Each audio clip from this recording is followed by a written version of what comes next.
This is a completely fictional cinematic story created purely for entertainment purposes.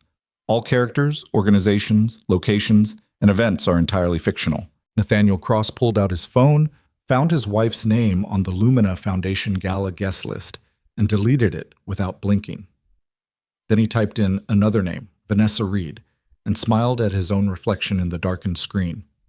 He had a speech to rehearse, a partnership to secure, and absolutely no room for a woman who spent her evenings staring at computer screens like she was waiting for her real life to begin. Evelyn wouldn't mind. She never did. That was the problem with marrying someone quiet. You stopped noticing them entirely, right up until the moment you couldn't afford not to. If this story finds you tonight, drop your city in the comments. I want to see how far it travels. And if you stay until the end, you'll understand exactly why Nathaniel Cross should have paid closer attention to the woman he left at home. The morning it started, though Evelyn wouldn't have called it a beginning, more like a long overdue reckoning finally finding its calendar date. She was sitting at the kitchen island with her second cup of coffee going cold beside her laptop when she saw the email. It wasn't addressed to her. That was the first thing.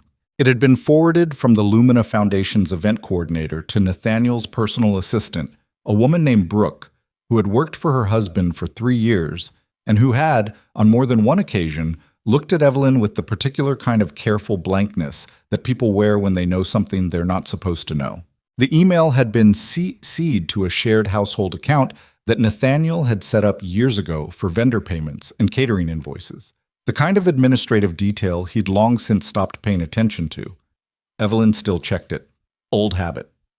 The subject line read, Lumina Gala, final confirmed table seating, cross party. She almost didn't open it. She had learned over 11 years of marriage to Nathaniel Cross to be selective about which doors she opened. Some rooms you walked into and couldn't walk back out of the same way you came in. She'd gotten good at reading the weight of things before touching them. But she opened it. The confirmed party for table 4, center floor, partner tier placement, listed 2 names, Nathaniel Cross, Vanessa Reed. Evelyn sat with that for a moment, just sat with it. The way you sit with a diagnosis you half expected but still weren't prepared for. Outside the kitchen window, the city was already going about its business. A delivery truck double parked on the street below, someone's dog pulling against a leash, a woman in a yellow coat walking fast with her head down like she was late for something important. Normal Tuesday morning in Manhattan. The world entirely indifferent to the fact that Evelyn Cade had just found out her husband had removed her from a guest list and replaced her with the woman he was sleeping with. She closed the laptop, picked up her coffee, drank it cold. Then she opened the laptop again and started making phone calls. Look, to understand what Evelyn did next, you have to understand what Evelyn was, which is something almost no one in her husband's world had ever bothered to figure out. She had met Nathaniel at 31 when she was a quiet, technically minded woman working in private sector cybersecurity consulting, and he was a rising litigation attorney with a jawline that looked borrowed from a magazine and enough ambition to fill a stadium. He was brilliant in the way that courtrooms reward. Fast, persuasive, excellent at making complex things sound simple, and simple things sound profound. She had found that attractive once. She'd mistaken confidence for depth, which was a mistake she'd made exactly once, and never again. They'd married within 18 months of meeting. She'd been in love. She thought he had been too, though she understood now that what Nathaniel had loved was the version of her that existed in those early years. The quiet woman who listened carefully and asked smart questions and made him feel, by contrast, like the most interesting person in any room. That version of her had suited him perfectly. The problem, from his perspective, was what she'd grown into. Cade Dynamics had started as a side project. That was the honest truth of it. Evelyn had no grand plan in the beginning, no vision board or 5-year roadmap. She'd simply noticed a problem in enterprise-level data security that no one else seemed to be solving with the right architecture, and she'd started solving it. In her home office. On evenings when Nathaniel was at firm events she hadn't been invited to, or client dinners that were, he explained, strictly professional in ways she'd learned not to examine too closely. She'd hired her first employee, a 26-year-old systems engineer named Dara who'd been working night shifts at a startup that was about to fold, out of the back corner of a coffee shop in Midtown. That was 7 years ago. Now Dara ran Cade Dynamics' entire technical architecture division from the company's headquarters on the 43rd floor of a building in Hudson Yards that Evelyn owned outright. The company had grown the way that certain things grow when no one is looking, steadily, quietly, then suddenly all at once. They'd cracked a contract with the Department of Defense in year 3. Year 5 brought the first Forbes profile, which Evelyn had buried under a corporate alias with enough strategic misdirection that it never made it to Nathaniel's radar. She hadn't been hiding from embarrassment. She'd been hiding because she was tired of the performance, tired of the way her husband's eyes glazed when she talked about her work, tired of the slight smile he gave when she mentioned revenue numbers. The smile that meant "That's sweet, Evelyn," very impressive for a hobby. She had decided, somewhere around year 4 of the company and year 7 of the marriage, that she didn't want his validation anymore. What she'd wanted was simpler and harder to name. She wanted to be known on her own terms, in her own time, without him standing in the frame taking up half the light. The separation between Evelyn Cade, the wife, and Evelyn Cade, the founder, had been deliberate and meticulously maintained. Different email addresses. A legal team that operated under strict NDAs. Board members who understood, without ever being told directly, that her personal life was not a subject of discussion. Her professional world knew almost nothing about Nathaniel Cross. His world knew almost nothing about hers. She'd kept those 2 rooms sealed from each other for years. The email changed the math. She called Marcus first. Marcus Webb was Cade Dynamics' chief strategy officer, a compact, sharp-eyed man from Atlanta who had a gift for reading situations and an even better gift for staying calm inside them. He picked up on the second ring. "I need to talk to you about the Lumina Foundation Gala," Evelyn said. A pause. "The philanthropy event? The one in 3 weeks?" "Right." She could hear him adjusting in his chair. "What about it?" "I want Cade Dynamics to become the principal sponsor." Silence. Then, "Evelyn, the window for, I know when the window closed. I need you to open it anyway. Find out who the current principal sponsor is and what it would take to buy into that position. Don't ask me why right now." Another pause. Longer this time. Marcus had worked with her for 5 years. He'd learned to recognize the difference between her calm and her calm. "Is this personal?" he asked carefully. "Everything is personal eventually," she said. "Make the calls." She hung up before he could answer. The next 3 weeks were a study in parallel realities. In Nathaniel's reality, life was excellent. The Lumina Gala was shaping up to be the exact kind of social event that could cement his standing with the 3 senior partners whose votes would determine whether he became the youngest managing partner in the firm's history. He was 51 years old, and he'd spent 30 years in rooms where other people's names were on the doors, and he was done with that. The gala was perfect. 300 of Manhattan's most influential people, a foundation with genuine prestige, and his name attached to something that mattered beyond the courtroom. Vanessa was an asset he'd spent considerable time cultivating. She was 37, worked in financial consulting, and had the particular social fluency that Evelyn had never bothered to develop. The ability to work a room, to remember names and anniversaries and whose children were at which schools, to laugh at the right moments and ask the right questions. She was good at this life in ways that Evelyn had simply refused to be. He told himself that removing Evelyn from the list had been a practical decision. She wouldn't have enjoyed it anyway. She would have stood at the edge of conversations, quiet and slightly uncomfortable, and he'd have spent half the night managing her presence instead of working the room. It was better this way, cleaner. He didn't think about it again. In Evelyn's reality, things were moving differently. Marcus had come back to her within 48 hours. The current principal sponsor, a commercial real estate group whose lead partner had just announced a surprise retirement, had been willing to negotiate. What followed was a financial transaction that would have required a different kind of person to complete without flinching. Evelyn did not flinch. She authorized the transfer from her personal holdings account, reviewed the sponsorship contract that her attorney had restructured from the ground up, and signed the agreement on a Wednesday afternoon between 2 other scheduled meetings. Cade Dynamics was now the principal sponsor of the Lumina Foundation Gala. Her name would be on every program. Her company's branding would frame the ballroom entrance. When the foundation president stood at the podium to open the evening, the first words out of his mouth would be about Cade Dynamics and the woman who had built it. She told no one in Nathaniel's orbit. She didn't adjust her behavior at home. She made dinner twice that week, asked politely about his caseload, listened while he talked about the gala with the distracted enthusiasm of someone already rehearsing their own highlight reel. She nodded in the right places. She went to bed when he did. She was, by every visible measure, exactly the woman he believed her to be. The week before the gala, Evelyn's team at Cade Dynamics had been working around the clock on something else entirely, a product launch that had been in development for 19 months. A next-generation enterprise security platform built on a proprietary architecture that her engineering team had spent the better part of 2 years stress testing against every known vulnerability framework in existence. The launch had been scheduled for Q1 of the following year. Evelyn moved it up. "You want to announce at the gala?" Dara had asked, sitting across from her in the conference room, coffee in hand, expression carefully neutral in the way that meant she had opinions but was waiting to be asked. "Not at the gala," Evelyn said. "After, same night. Timed for midnight, when the evening coverage is still running." Dara took a slow sip of her coffee.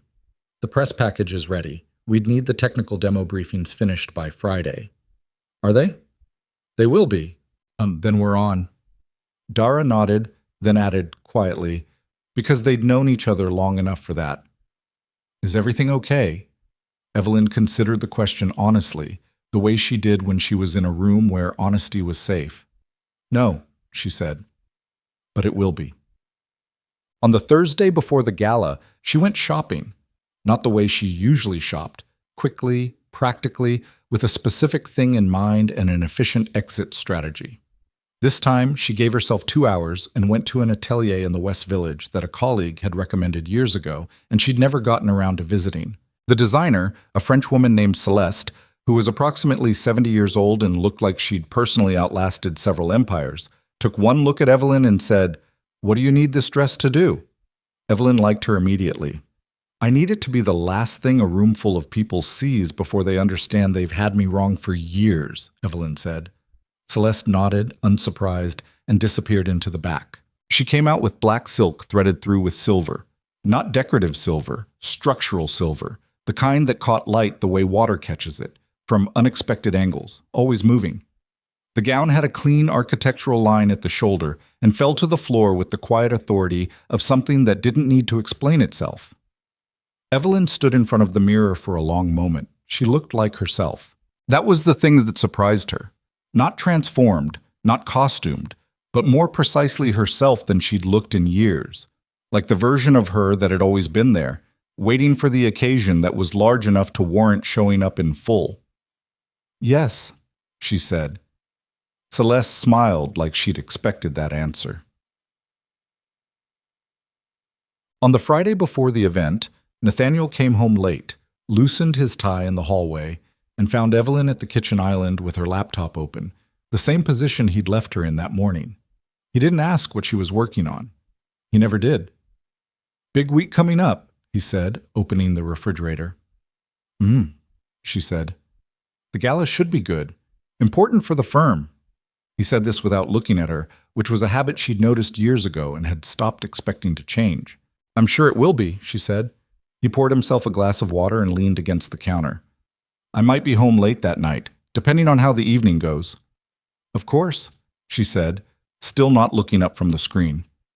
He watched her for a moment, the clean, unremarkable domestic image of his wife at her computer, and then took his water and went upstairs.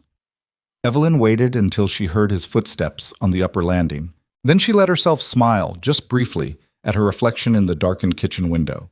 She had been patient for a very long time. 3 more days. The Saturday before the gala, Nathaniel Cross stood in front of the full-length mirror in the master bedroom and practiced being humble. It was something he'd gotten genuinely good at over the years, the particular performance of modesty that powerful men deploy in rooms full of other powerful men, the slight downward tilt of the head when someone praises you, the self-deprecating half smile that says, "I know, but let's not make a thing of it." He'd been doing it since law school, when he'd figured out that visible ambition made people nervous, but visible competence wrapped in apparent humility made them want to help you. It was one of the more useful things he'd ever learned. He adjusted his cufflinks. Italian silver. He'd bought them himself, which was a thing he'd started doing about 4 years ago when he realized that Evelyn had stopped paying attention to those details. Early in their marriage, she'd been thoughtful about gifts, small things, well chosen, that suggested she'd been listening.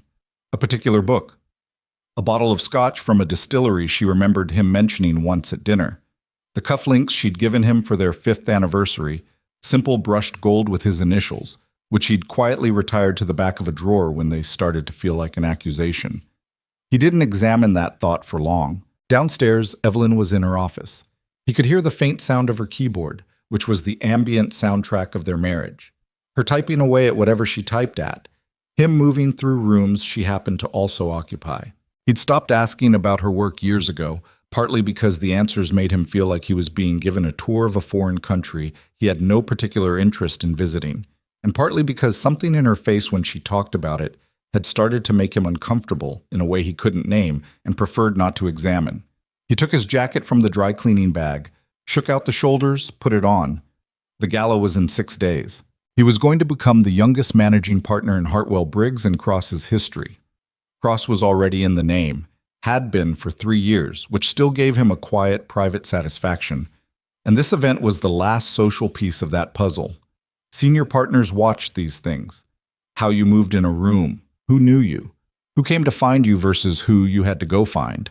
It was all information, and the partners at Hartwell Briggs processed social information the way they processed legal briefs, carefully, with long memories and specific conclusions.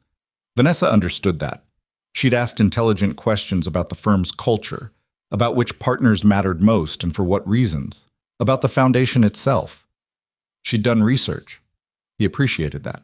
It was the kind of preparation that Evelyn would never have bothered with, not because she was incapable of it, but because she'd never seemed to care about the things that mattered to him in any sustained, effortful way. That was the story he told himself. He was very good at stories. Evelyn was not, in fact, typing when Nathaniel passed her office door that morning. She was on a video call with the Lumina Foundation's event director, a man named Philip Okafor, who had organized the gala for the past 6 consecutive years, and who had, in the 10 days since Cade Dynamics had come aboard as principal sponsor, developed a visible and slightly awed regard for Evelyn that she found both useful and faintly exhausting. "The program revision is finalized," Philip said, pulling up a document on his screen. "Your company's name leads the cover. The opening remarks will credit Cade Dynamics before anything else. And the entrance sequence," he paused. "Are you certain about the timing on that?" "I want the announcement made before I walk in," Evelyn said. "Not after. It's a bit unusual." "Philip," she kept her voice even, "is it possible?" "Yes, technically, yes." "Then that's how we do it." He made a note. "The foundation president will speak your name directly. Is there anything specific you'd like him to say?" "Just the truth," she said. "What the company does. What it's built. Nothing embellished." Philip nodded, then hesitated with the expression of someone who had something else on their mind. "Ms. Cade, there are a few attendees on the confirmed list who are registered as guests of Hartwell Briggs & Cross. The firm has a table." "I know," she said. "One of the partners, Mr. Cross." "I know who he is, Philip." A beat of silence. "Of course. I just wanted to make sure there won't be any complications," she said. "Leave the seating as it is for now. I may have a small adjustment to request closer to the evening." "Of course." He wrote something down. "Anything else? Make sure the AV team has the Cade Dynamics product reel loaded and tested by the afternoon of the event. I want a clean version, no technical surprises." "Absolutely." "Thank you, Philip." She ended the call and sat for a moment in the quiet of her office, a room that Nathaniel had walked past 10,000 times without ever stepping fully inside, which she had long ago stopped registering as anything other than a neutral fact about the architecture of their marriage. The walls held framed schematics from Cade Dynamics' first government contract, a whiteboard covered in a notation system she'd developed herself, which looked to the uninitiated like organized chaos, a shelf of technical manuals beside a single-framed photograph of her and Dara at the company's first real office, a converted 2-room space in a building that smelled permanently of someone else's lunch. She had built this. Every inch of it, while the man down the hall built his own version of success and assumed they were the only kind worth having. She opened her laptop and pulled up the product launch brief. 19 months. That was how long the team had been working on Secure Grid, and even that name felt inadequate for what it actually was. A fully adaptive, AI-integrated enterprise security architecture that didn't just defend against known threat patterns, but predicted and neutralized emerging ones in real time. The Department of Defense contract had been the proof of concept. What was coming next week was the commercial launch, and the commercial launch was going to change the conversation about what private sector security infrastructure could look like. She'd scheduled the press release for 11:55 p.m. on the night of the gala. She wasn't sure yet whether that was calculated or simply satisfying. Probably both. She'd made peace with the fact that some of her decisions were driven by things less clean than pure strategy, and she found that honesty easier to live with than the alternative. Marcus Webb arrived at her office building in Hudson Yards at 11 on Monday morning with 2 coffees and the expression of a man who had been doing the math on something and hadn't finished deciding how he felt about it. He set 1 coffee in front of her, sat down. "The press registrations for the launch are coming in strong," he said. "Tech press, obviously. But I'm seeing interest from financial media, too. Wall Street Journal sent a confirmation this morning. Bloomberg's registered 2 reporters. Good. The Lumina Foundation tie-in is going to be impossible to ignore," he continued. "When the announcement drops at midnight with your name already all over the gala coverage." He stopped. "You planned this as a single event, didn't you? The sponsorship and the launch. It's one move." "It's several moves," Evelyn said. "But yes." Marcus was quiet for a moment. He picked up his coffee. "Does this have something to do with Nathaniel?" She had always appreciated that about Marcus. The directness. He didn't construct elaborate pretexts for the things he actually wanted to say. "The gala does," she said. "The product launch is on its own timeline. The timing is mine." He doesn't know about any of this. "No." Marcus absorbed that. "Okay." He turned a page in the folder.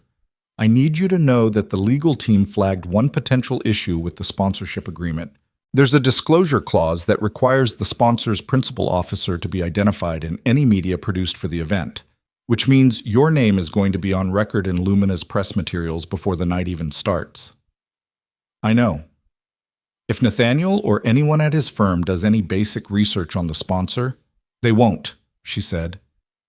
"He won't. I know how he prepares for things." Marcus looked at her steadily. "And if you're wrong?" She thought about it honestly. "Then the surprise is slightly smaller," she said. "It doesn't change the outcome." He nodded slowly. "All right, I just want to make sure we've walked the whole board." "We have." "One more thing." He hesitated. "The table arrangement at the gala. Philip Okafor's office called me this morning. Apparently you mentioned a potential seating adjustment." "I'll handle that directly with Philip." "Evelyn, Marcus." She said it gently, but with enough weight that he heard the boundary. "I'll handle it." He let it go, the way he'd learned to let certain things go. They spent the next 2 hours in the weeds of the product launch sequence, the press strategy, the partner briefings, the technical demo schedule. It was the kind of work she loved most. Granular, specific, consequential. The work where competence was the only currency that mattered. By 1 o'clock, when Marcus stood up to leave, he paused at the door. "For what it's worth," he said, "I've been working with you for 5 years. I've watched you make 100 decisions. Some of them I agreed with, some of them I didn't." He looked at her steadily. "This one feels right." She looked up from her notes. "You don't know all of it." "I know enough," he said, and left. She and Nathaniel had dinner together that Tuesday night, which was unusual enough that she registered it.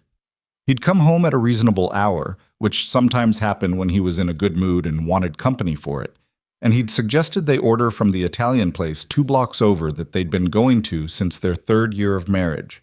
It had been a place they both actually liked, which was a smaller category than it sounded. The food arrived. They ate at the kitchen table rather than the dining room, which was a marker of relative informality, the kind of small domestic negotiation that long-married people conduct without words. "Deposition went well today," Nathaniel said, gesturing slightly with his fork. Reardon's team was not prepared, which I knew they wouldn't be, but it's still satisfying when you're right. Was Reardon there himself? He was. Watched the whole thing. You could see when he realized his own witness was going to sink them. Nathaniel smiled at the memory of it. The particular smile he got when he'd won something, different from his social smile, more unguarded. She'd always been able to tell the two apart. That must have felt good, she said. It did. He poured himself more wine. How was your day? The question was reflexive. She'd understood that for years. He asked it the way you say fine before someone finishes asking how you are, as a social gesture rather than an actual inquiry. But tonight, for reasons she couldn't entirely explain, she answered it differently. Productive, she said. We finalized the launch timeline on a project I've been working on for almost 2 years. He looked up with the polite interest of someone preparing to listen for exactly as long as felt considerate. Yeah, what kind of project? Security architecture, she said. Enterprise level. The kind of infrastructure that covers gaps in threat response that most organizations don't even know they have yet. He nodded slowly. So consulting work? She picked up her wine glass. Something like that. Good for you, he said, warmly enough, in the tone that had once been one of his better qualities. The tone that made people feel seen even when he was only briefly paying attention. You've always been good at that stuff. She smiled at him across the table. You have no idea, she thought, with something that wasn't quite anger and wasn't quite grief. Something further along than both. They talked about other things after that. A mutual friend's new apartment, a restaurant that had just closed in their neighborhood. The easy, surface-level conversation of two people who had long since stopped navigating toward depth with each other, who had settled without formal agreement into the shallower waters where things were quieter and nothing unexpected came up from the bottom. He fell asleep on the couch that night watching something on television. She covered him with a blanket, not from tenderness exactly, but from the plain domestic habit of it, the muscle memory of a life they'd built together that was ending slowly and hadn't fully understood that yet. She stood over him for a moment. 11 years. They hadn't been uniformly bad. There had been good years, genuinely good ones, when they'd been enough for each other, when his ambition had felt like energy she could borrow, and her steadiness had felt like ground he could stand on. Somewhere in the middle of it, those qualities had curdled into something else. His ambition had become a consuming thing that left no room for anything that didn't serve it. Her steadiness had become, in his reading of her, passivity, absence of ambition, a woman with no stakes. He was wrong about that. He had always been wrong about that. She turned off the television and went to bed. Thursday arrived with the particular pressure of things that can't be undone.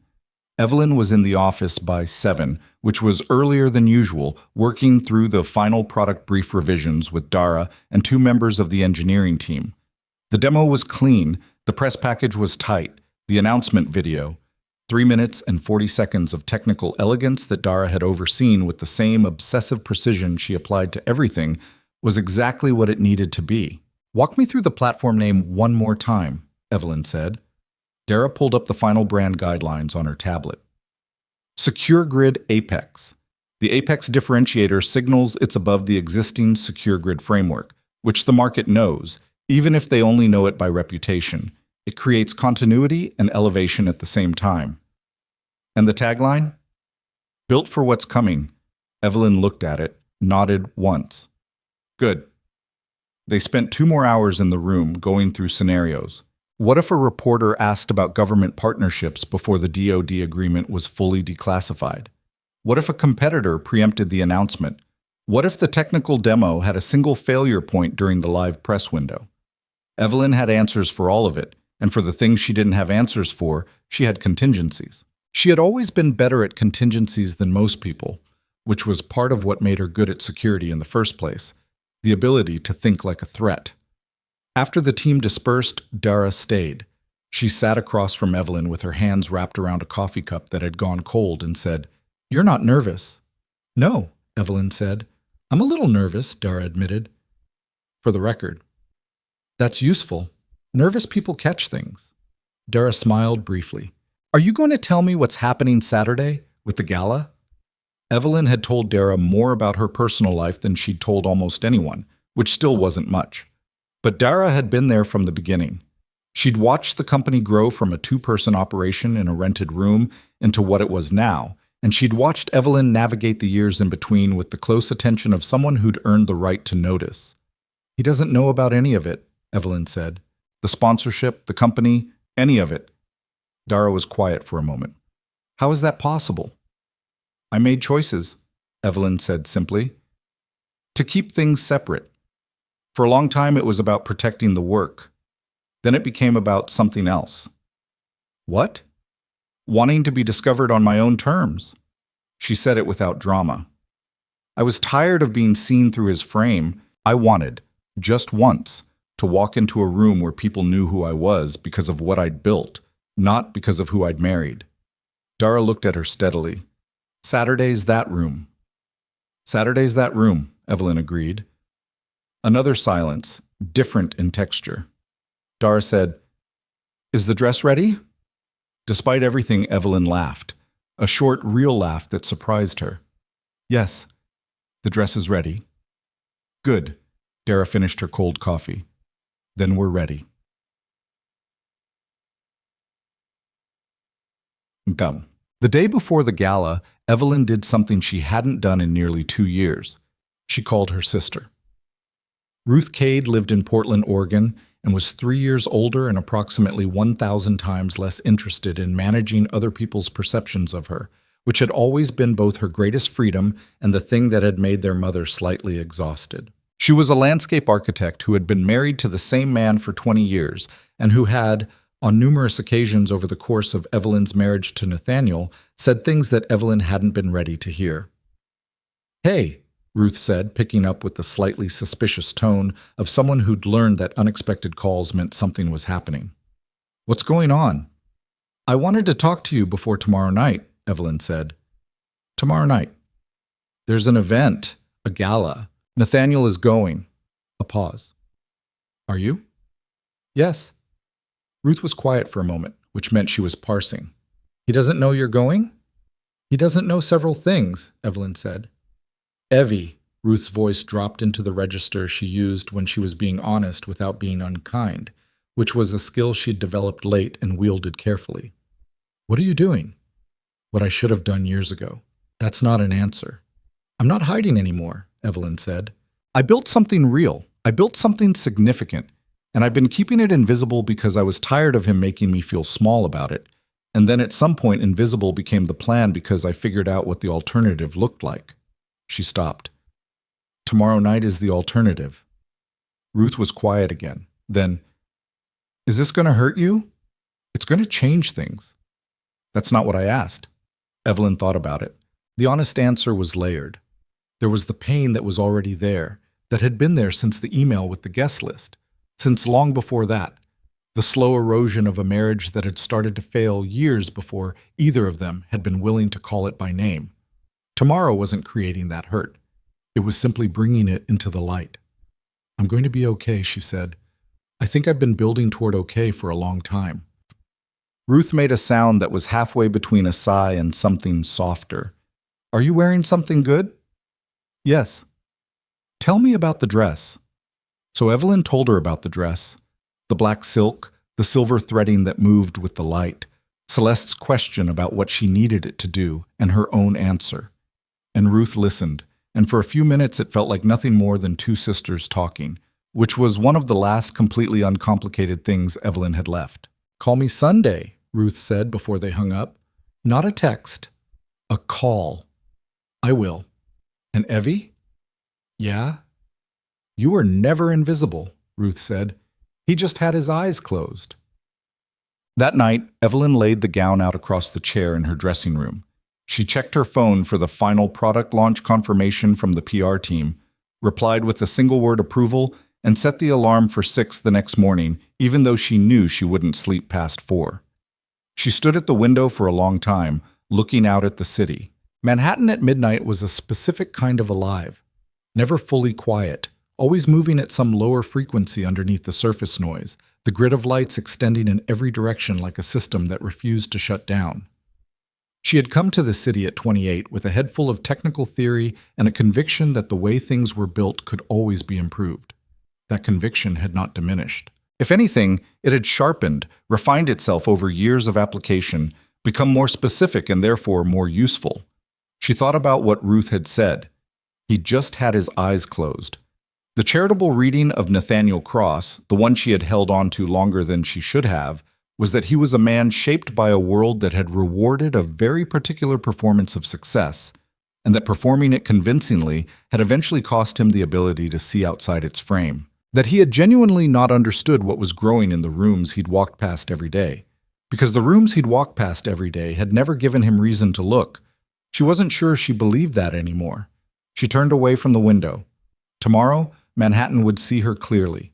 She was going to let it. She was awake at 3:47. Not with a jolt, not with anxiety crawling up through the chest the way it sometimes does before big things. She simply opened her eyes and the room was dark, and she was completely, calmly awake, the way she'd been before every significant moment of her professional life. Before the DoD contract presentation, before the Series B close, before the first time she'd stood in front of a room full of people who mattered and told them what she'd built and watched them understand that it was real. She lay still for a few minutes, listening to Nathaniel breathe beside her. He slept the way he did everything, with total conviction, undisturbed. She had spent years envying that about him, the ability to shut the door between the day and sleep with such clean efficiency. Her own mind didn't work that way. It ran background processes constantly, chewing on unresolved problems, returning to half-finished thoughts the way a tongue finds a sore spot. She'd learned to work with that rather than against it, to treat the pre-dawn hours as time rather than insomnia. She got up without waking him. In the kitchen, she made coffee and stood at the window while it brewed. The city was doing its 4 a.m. thing, quieter than it ever got, but never actually quiet. A garbage truck somewhere 2 blocks over, the distant accordion sound of a bus door, yellow cabs cutting through intersections where the lights changed for nobody. She'd always felt a particular kinship with the city at this hour. Something about the way it kept moving even when it thought no one was watching.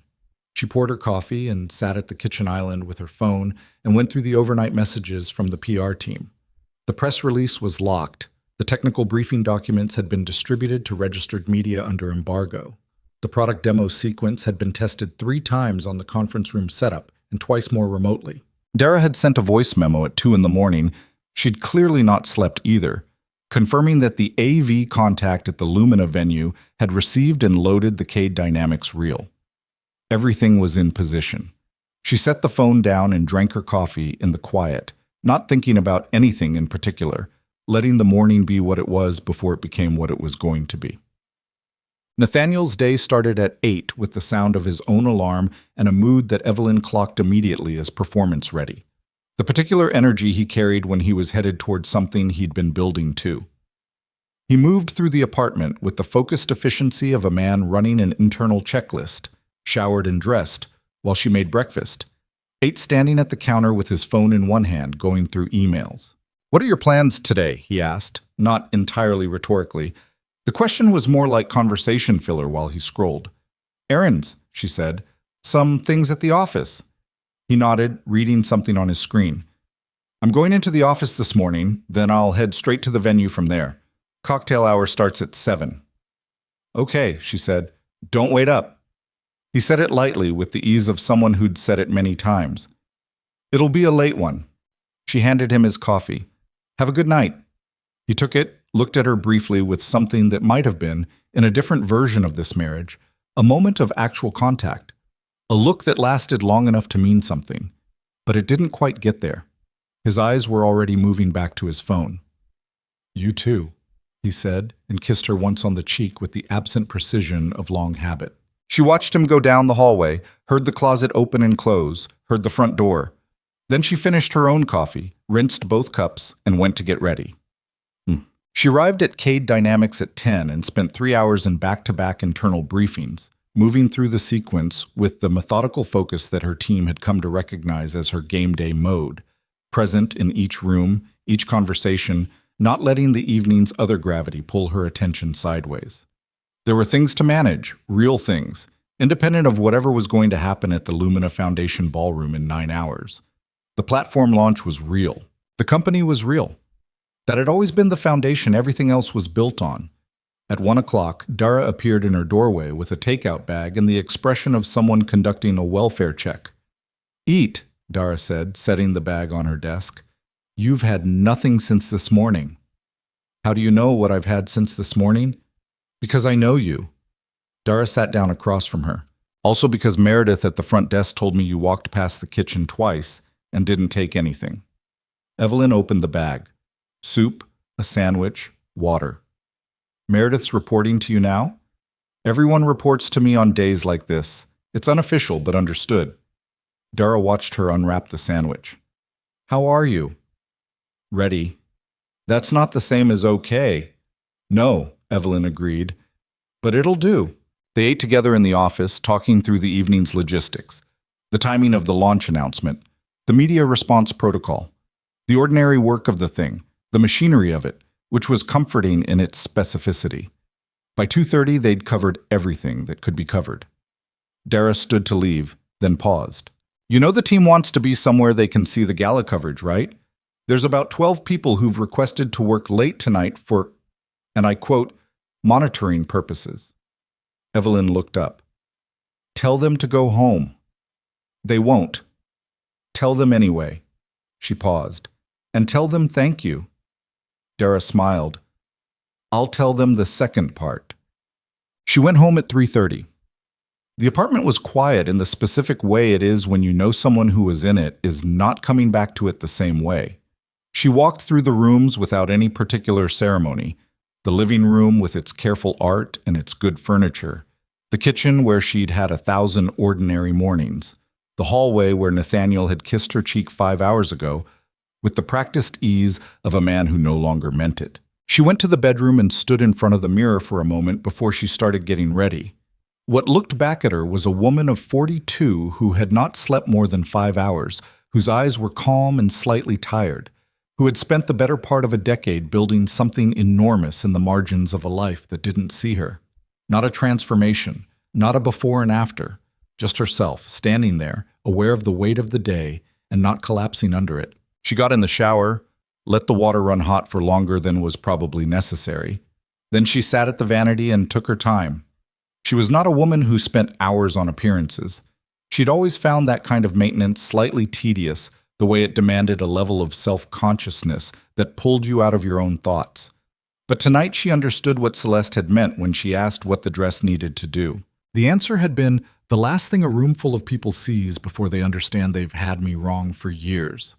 And that required a specific kind of attention to the details. She took care with her hair, with the choice of earrings, simple platinum drops, architectural, the kind of thing that didn't draw attention to itself but held up under scrutiny. With the small decisions that accumulate into a version of yourself that you're prepared to be seen in, that you won't want to dismantle at the end of the night and wonder if it was all performance. At 6:15, she put on the gown. The silver threading caught the bedroom light and moved with her when she turned, the way Celeste had promised it would. Not flashy, but alive in a way that understated things tend to be when they're made with real skill. She stood in front of the full-length mirror and looked at herself for a long moment. She thought about Nathaniel standing in this same mirror that morning, practicing his humble smile. She didn't practice anything. She picked up her phone, called for the car, and walked out. The Lumina Foundation Gala was held at the Caldwell, a venue in Midtown that had been doing this kind of event for 40 years. The building had the particular confidence of places that have watched enough powerful people walk through their doors to stop being impressed by any single one of them. The main ballroom occupied the entire third floor, its ceilings high enough that the sound of 300 people talking never became overwhelming, the lighting designed to make everyone look slightly better than they actually did, which was a form of social lubrication that event planners had understood for centuries. By 7 o'clock, the room was filling steadily. Nathaniel arrived at 7:10 with Vanessa on his arm and the energy of a man who had already decided the evening was going to go well. He'd worn the navy suit, not the black, which read too formal, but not the lighter gray either, which the more senior partners occasionally teased as optimistic. The navy was the considered choice, which was the only kind of choice he made on nights that mattered.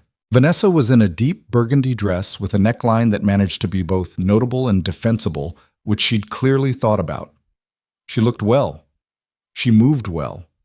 When the first person they encountered, Gerald Marsh, third senior partner at Hartwell Briggs, a man of 64 who had opinions about everything and expressed most of them, turned to greet them, Vanessa shook his hand and said something that made him laugh within 30 seconds, which was exactly the right outcome. Nathaniel felt good. He took a glass of champagne from a passing tray and surveyed the room with the particular pleasure of a man who has positioned himself well and knows it. He could see the Hartwell-Briggs table near center floor. Table 4, the placement he'd specifically requested, close enough to the action that the partner's presence registered, but with enough space to breathe. He could see the foundation president, Arthur Delacroix, working the room near the far end, the white-haired patrician figure who ran Lumina with a combination of genuine idealism and old-money social instinct that had made the foundation one of the most genuinely respected charitable institutions in the city. He could see various other faces he recognized: a city councilwoman, 2 hedge fund managers he'd worked with on separate matters, the CEO of a media company whose litigation Hartwell-Briggs had handled for 15 years. The room was exactly what he'd needed it to be. "It's a beautiful venue," Vanessa said beside him, making the assessment practical as well as social, registering exits and sightlines, he noticed, which was one of her better qualities. "It is," he agreed. "Lumina does this well." He nodded toward the far side of the room. "See the man in the charcoal suit near the windows? That's Harold Briggs, senior founding partner, 81 years old, still comes to 3 of these a year. Should we go say hello? Give it 20 minutes. Let the room settle. You don't want to be the first person to work Harold. He likes to do the choosing." Vanessa absorbed this without visible reaction, which was one of the things he appreciated about her. She learned quickly and didn't need things explained twice.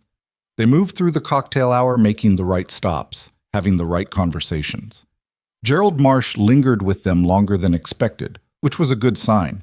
A partner from a competing firm made a point of complimenting Nathaniel's handling of a recent high-profile arbitration loudly enough that 2 Hartwell-Briggs associates nearby could hear it, which was the kind of third-party validation that no amount of self-promotion could replicate. By 7:45, Nathaniel could feel the evening assembling itself around him the way successful evenings do, moment by moment, click by click. He didn't think about Evelyn once. At 7:55, Arthur Delacroix made his way to the podium at the front of the room to welcome the guests and begin the formal transition into the dinner portion of the evening. The crowd settled, the particular gradual settling of a room that has been social and is adjusting itself toward attention, the conversations lowering and then quieting as Delacroix tapped the microphone once. He was good at this. 72 years old, the voice of a man who'd spent decades being listened to, who understood the difference between a room that was quiet because it had to be, and a room that was quiet because it wanted to be. "Good evening," he said, and got the second kind of quiet. Nathaniel found their seats at table 4, settled in, reached for his water. Delacroix spoke warmly about the Lumina Foundation's work, the projects the Gala's proceeds would support, the partnerships that made it possible. The usual architecture of these openings, well executed. Nathaniel listened with half his attention while the other half tracked the room, which partners were at which tables, who was seated with whom, the social geometry of the evening as it solidified into dinner arrangements. Then Delacroix said, "This year, we have the honor of welcoming a principal sponsor whose work has changed the landscape of an entire industry. A company that has quietly become one of the most consequential technology ventures in America, and whose founder, I will say from personal experience, is the kind of person who makes you reconsider your assumptions about what one human being can build." Something in the room shifted. A subtle thing. A slight increase in attention. The way people lean forward by half an inch when something has their genuine interest. Nathaniel reached for his champagne. "Cade Dynamics," Delacroix said, "has been the force behind some of the most significant advances in enterprise security architecture of the last decade. Their technology protects systems that most of us depend on without knowing it. Federal infrastructure, private financial networks, health systems, communication grids. They have been working at a level most of the world didn't know existed." Nathaniel's hand stopped on the champagne glass. Something cold moved through him. Not recognition. Not yet. Just the first hair-thin fracture of a feeling he couldn't name. Cade. It was a common enough name. It meant nothing. "And tonight," Delacroix continued, "we are privileged to have their founder with us, a woman who built this company from a 2-person consulting operation into a global force, who has never once sought the spotlight, and who chose to be here tonight because she believes in what this foundation does for this city. He paused, turned toward the main entrance at the far end of the ballroom. Please welcome, Delacroix said, the founder and chief executive of Cade Dynamics, Evelyn Cade. The doors opened. What happened next took approximately 4 seconds, and would be the thing that several people in that room described in various conversations over the following weeks as the most striking entrance they'd ever witnessed at one of these events. And these were people who attended a great many of these events and had developed a sophisticated resistance to being struck by things. She walked in wearing the black gown with the silver threading and the Caldwell's ballroom lighting, which had been designed by someone who understood what it was for, caught the silver and moved it, so that she seemed to arrive not from the doorway exactly, but from some directional shift in the room's own atmosphere. She was not hurrying, she was not performing. She simply walked in like a woman who had decided to arrive, which was different from a woman who was making an entrance, and the difference was legible to everyone in the room in a way that no one could have fully articulated. The applause started at the tables nearest the entrance and moved inward. Not the polite, rhythmic applause of obligation, but the faster, more chaotic kind that happens when people are responding to something before they've decided to. A CEO near the front rose to his feet, then the woman beside him. Then, in the spreading way of these things, the standing moved outward through the room like a tide finding its level. 300 people. Evelyn walked toward the front of the room at the same pace she'd started with, acknowledging the room with a nod, a slight smile. Not overwhelmed, not performing gratitude, just present. Her eyes moved across tables with the calm sweep of someone who had expected to be seen and had decided how she felt about it. She reached the head table. She sat down. Nathaniel Cross had not moved.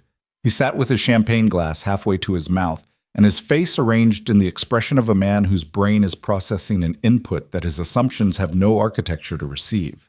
His mouth had opened slightly. His eyes were fixed on the woman now seated 6 feet to his left, who was his wife, who was wearing a gown that cost more than his first car, who was being applauded by standing ovation by everyone in the room, including, he registered with a specific kind of horror, Harold Briggs, who was 81 years old and had remained seated at every event Nathaniel had ever attended with him, without exception. Vanessa, beside him, had gone very still. "Nathaniel?" she said quietly. He didn't answer. "Who is that?" she asked, even more quietly. He set the champagne glass down carefully. His hand was not entirely steady. "That's my wife," he said. The silence that followed was the specific kind that two people generate when neither of them has any available words for what they're sitting inside. Evelyn, for her part, had seen him the moment she walked through the doors. He was hard to miss. Table 4, center floor, exactly where she'd known he'd be, because she knew how he thought about these things, what placement meant to him, what he'd have asked for, and why. He was in the Navy suit, which she could have predicted also. He'd had it tailored 2 years ago and wore it to events he considered important, and she had not told him that the Navy worked better for him than the black, because by that point she'd stopped offering those kinds of observations, and he'd stopped noticing whether she made them. She had seen the glass stop moving toward his mouth. She had watched his face perform the thing that faces do when the world doesn't match the model it's been operating on, the brief system failure before the scrambling begins. She'd watched it for the 2 seconds she'd allowed herself to look at him, and then she'd looked away, back to Arthur Delacroix, who was extending his hand to welcome her to the podium for a brief acknowledgement, and she'd taken his hand and stood and said a few words into the microphone. Thank you to the foundation, something genuine about the city, a sentence about what it meant to be in a room full of people who put money behind the things they claimed to believe in. And she'd done it with the steadiness of someone who had been preparing for this moment in one form or another for years. She returned to her seat. Around her, conversations resumed, the room moving back into its dinner rhythms. Waitstaff began moving between tables. The ambient sound of the evening reassembled itself. Arthur Delacroix leaned toward her from her right. "Beautifully done, Evelyn. You've given us the best opening in 6 years." "You did most of the work," she said. "I read what was written. You built what I was describing." He raised his glass. "Welcome to the room." She raised hers in return. To her left, 6 feet away, Nathaniel Cross sat with his champagne untouched, the color of a man trying very hard to look like he was managing something that was, In fact, managing him. Across the table, she could see Gerald Marsh, silver-haired, sharp-eyed Gerald, who had known Nathaniel for 20 years and who was now looking at Nathaniel with the particular expression of a man recalculating a spreadsheet he thought he'd already balanced. Gerald Marsh looked from Nathaniel to Evelyn. Evelyn caught his eye briefly and nodded, once, pleasantly, the way you acknowledge someone you've met before at an event where you now happen to be the most important person in the room. Gerald nodded back, looked at Nathaniel again, said nothing. Nathaniel picked up his champagne and drank half of it. The dinner service began. The first course arrived and the tables settled into conversation, which was the social grace of these events, the way the machinery of dinner absorbs the awkward and the significant alike and keeps moving. Evelyn spoke to the guests on either side of her, a biotech executive named Constance, who'd been a Lumina donor for 12 years and who asked intelligent questions about enterprise security in the healthcare sector, and a recently retired federal judge named Warren, who had opinions about data sovereignty that were more technically informed than she'd expected. She was genuinely engaged. That was the thing Nathaniel, watching from 6 feet away, couldn't quite metabolize. She wasn't performing ease. She had it. The conversation at her end of the table had a warmth and a pull that drew others in, people leaning across their neighbors to catch something she'd said, the biotech executive laughing fully at something Evelyn followed up with. This was his wife. This was the woman who sat in her home office typing at things he'd never asked about, who made dinner on Tuesdays, who had handed him his coffee that morning with an expression of such perfect, even-keeled composure that he now understood had been a performance of the very best kind. Not deceptive exactly, but sealed, withheld. The face of someone who had already decided something and was simply waiting for the right moment to let the decision be visible. "She's remarkable," Constance was saying, half turned toward the table at large, and Nathaniel understood she was talking about Evelyn. "I've followed Cade Dynamics for 2 years without knowing anything about the person behind it. The DoD contract alone was a career's worth of work for most people." "She keeps a low profile," someone said. "Had," someone else corrected, and there was light laughter. Nathaniel drank more champagne. Vanessa put her hand briefly on his arm beneath the table. He registered it without responding to it. The touch felt like the most complicated thing in the room, which was saying something about the room. Across the table, Gerald Marsh was talking to one of the younger Hartwell Briggs associates, and even across the table noise, Nathaniel could make out the direction of it. Cade Dynamics, yes, the government work, and now the commercial platform. Extraordinary timing for this announcement. And the associate was nodding with the rapid attention of someone receiving information they understood was load-bearing. The evening was not going how he had planned. He looked down the table at Evelyn. She was listening to the federal judge, her head tilted slightly, her expression focused in the way that indicated she was actually processing what was being said rather than waiting for her turn to speak.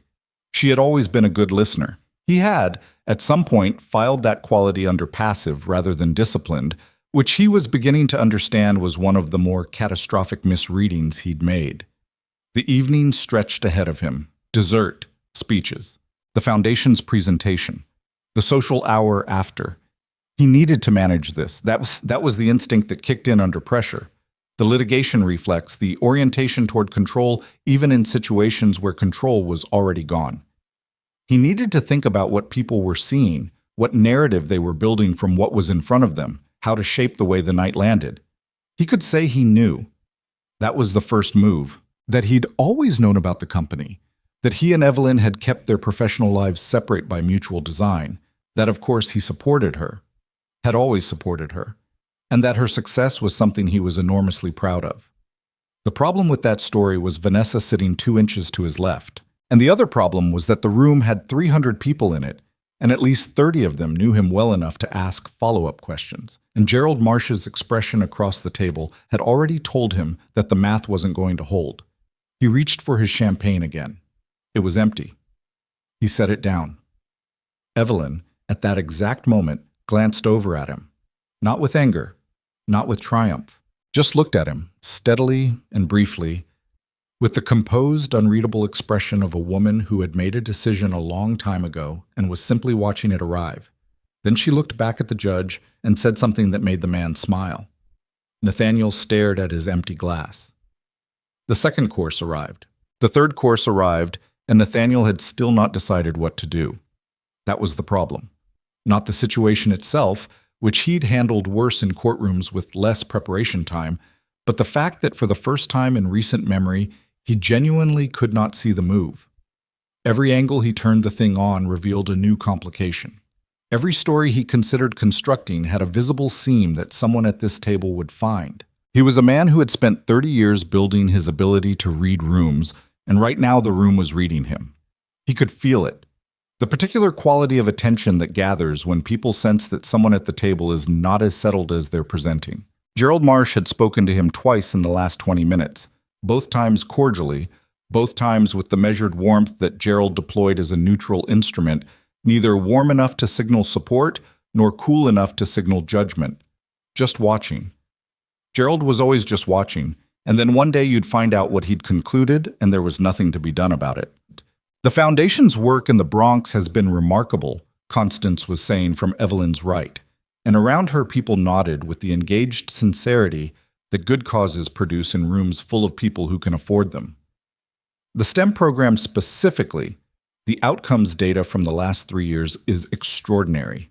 Well, Evelyn's team actually consulted on the infrastructure for that program, Arthur Delacroix said from across the table, with the quiet satisfaction of someone who has known something good was coming and has been waiting to say so.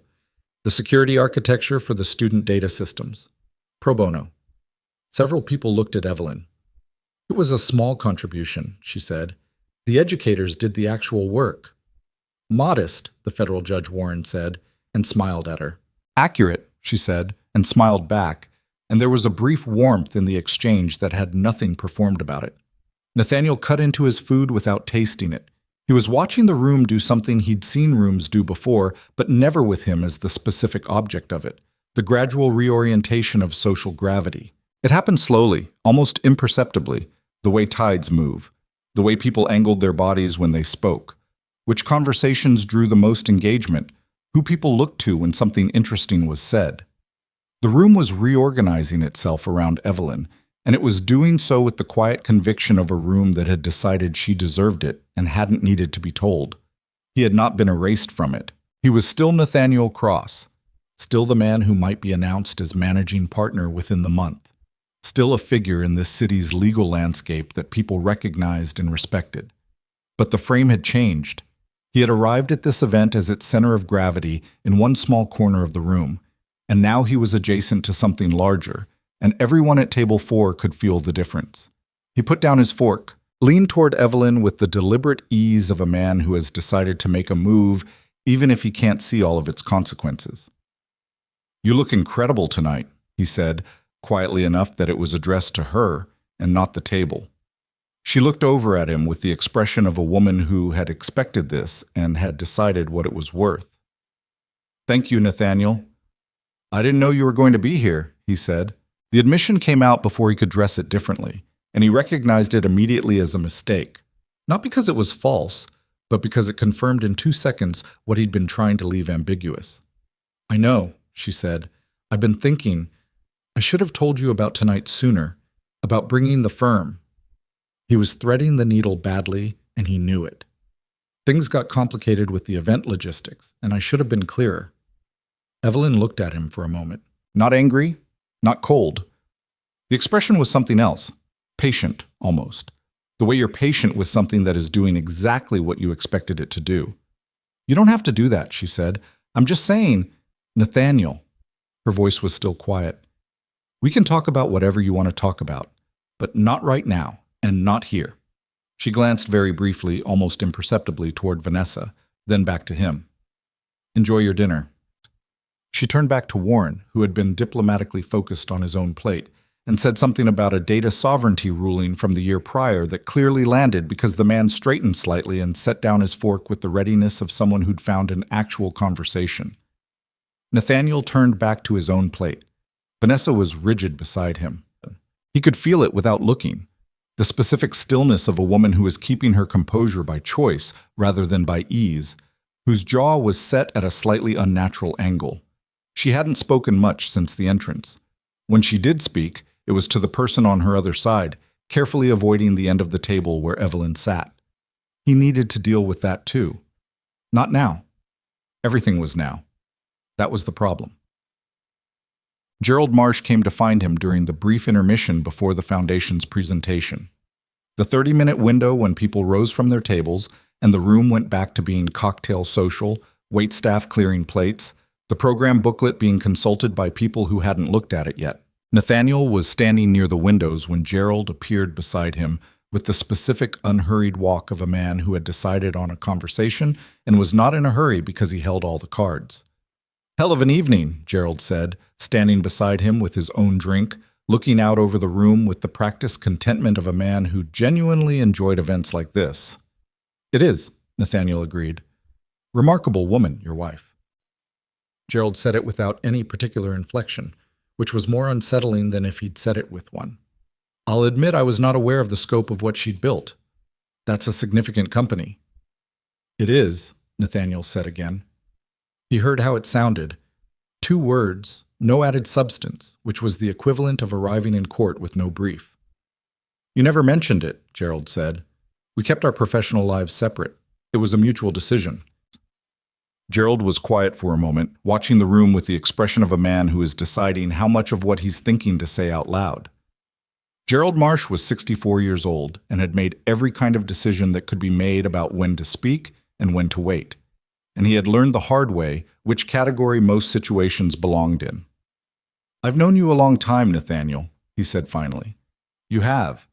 Long enough to know when you're working a room and when the room has worked you." Gerald took a sip of his drink. "Tonight feels like the second one." Nathaniel said nothing. "The managing partner decision is still in front of us," Gerald continued, his tone shifting only slightly, less conversational, more deliberate. "That's real.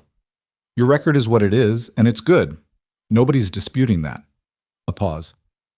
"But there are things that matter beyond the record. You know that. You've been in this firm long enough to know what the partners look at when they're deciding whether someone is going to represent them." "Gerald, I'm not here to have a difficult conversation," Gerald said mildly. "I'm here because I've been watching you for 20 years, and I have some regard for you. That regard is asking me to tell you that whatever is happening at table 4 tonight, whatever the situation is, the way you handle the next 2 hours is going to matter more than the last 6 months of work." He finished his drink, set the glass on a passing tray. "Your wife," he said, "is apparently extraordinary. Half this room is already looking up Cade dynamics on their phones. I just watched Harold Briggs ask Arthur Delacroix to arrange an introduction." He looked at Nathaniel directly for the first time in the conversation. "Think about what that means for you, and think about what the alternative means." He walked back toward the tables. Nathaniel stood at the window and stared out at Midtown Manhattan, where the lights ran to the horizon in every direction, indifferent to whatever was happening on the 3rd floor of the Caldwell. "Think about what that means for you." He was thinking about it. The problem was that the calculation kept coming up negative no matter how he ran it. If Evelyn was what the room now understood her to be, and she was, the room had understood it in about 4 seconds flat. Then the image of him that this evening had constructed was specific and not recoverable. A man who hadn't known. A man who had, in fact, brought a different woman to an event at which his wife turned out to be the most significant person in the building. Gerald hadn't said that out loud because Gerald didn't need to. It was ambient. Everyone at table 4 had put it together with the materials available. The question was what to do with the next 2 hours. He went back to the table. Vanessa met him at the edge of the seating area with a look that was managing itself very carefully. "I need to use the restroom," she said quietly. "I'll be back in a few minutes." It was not about the restroom. He understood that. She needed a moment outside the room to reassemble something, which was a reasonable thing to need, and he let her go without reaching for her arm or saying anything that would have made it harder. He watched her walk away. Then he turned toward table 4 and Evelyn, who was standing talking to Constance and another woman he didn't recognize, and made the decision to walk over. He had spent 30 years in situations where the options were bad, and the job was to find the one that was least bad. And that was what he was doing now. Not with any illusion that it was going to recover the evening, but with the residual professional instinct to engage rather than retreat. Evelyn saw him coming. Her expression didn't change, which was, he was learning, one of her primary social tools, the face that gave nothing away until she decided to give something. "Constance, would you excuse us for a moment?" Evelyn said, and Constance withdrew with the easy social grace of a woman who had sensed the current and knew when to step out of it. Nathaniel stood in front of his wife in the middle of the Lumina Foundation Gala and couldn't immediately locate a sentence. "You did this deliberately," he said finally. It came out without the judgment he'd intended to strip from it. "Yes," she said. "The sponsorship." "Yes." He absorbed that. "How long have you been planning it?" "The sponsorship? About 3 weeks." She paused. "The company?" "About 7 years." He looked at her. "Evelyn, I'm not angry, Nathaniel." She said it with a flatness that was worse than anger, the tone of something that has moved past the heat of it into the settled, cooler place on the other side. "I want you to understand that. This isn't revenge. I didn't build something for 7 years to use it as a weapon against you." "Then what is it?" She considered him for a moment. "It's mine," she said simply. "That's all it is. It was always mine, and tonight was the night it stopped being invisible." She glanced at the room around them, the standing conversations, the networking, the particular electricity of an event that had found its subject. "You removed me from the guest list, Nathaniel. You replaced my name with hers.